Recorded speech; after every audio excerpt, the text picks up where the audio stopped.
Hello hi friends, అందరికీ నమస్తే. రీసెంట్గా తెలంగాణలో జరిగినటువంటి శాసనసభలో జరిగినటువంటి విషయం చాలామందికి తెలిసింది, చాలామందికి కూడా తెలియలేదు. అందుకోసం ఈ వీడియో చేస్తున్నాను.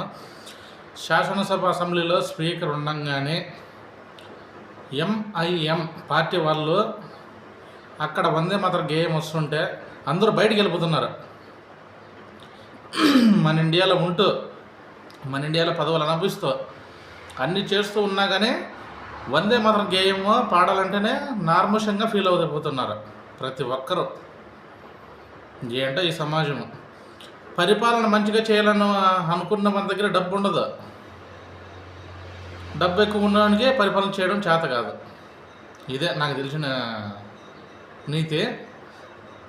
ప్రతి ఒక్కరికి ఈ గేయాన్ని పాడుతున్నాను.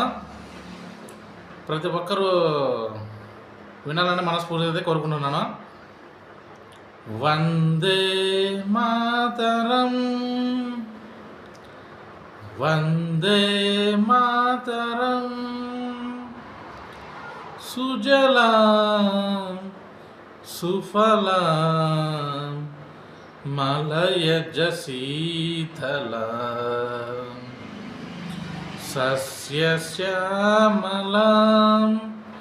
మాతరం వందే మాతరం. శుభ్రజోష్నా పులకితయామినీ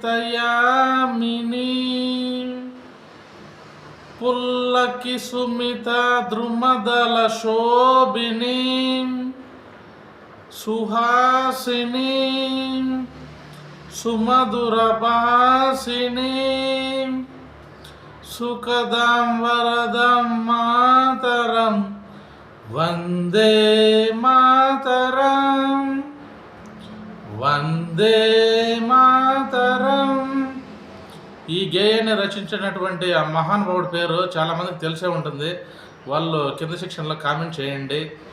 తెలియని వాళ్ళు పక్కన ఉన్న వాళ్ళ దగ్గర తెలిసి వాళ్ళని అడిగి తెలుసుకోవాల్సిన మరీ కోరుకుంటున్నాను. కానీ మన దేశంలో ఇప్పటికి కూడా వందే మాత్రం గేయ రచయిత ఎవరైంది కూడా తెలియదు. అదే నా బాధ. ప్రతి ఒక్కరు తెలుసుకోవాలని మనస్ఫూర్తిగా కోరుకుంటున్నాను. జై హింద్, జై భారత్, భారత్ మాతాకి జై.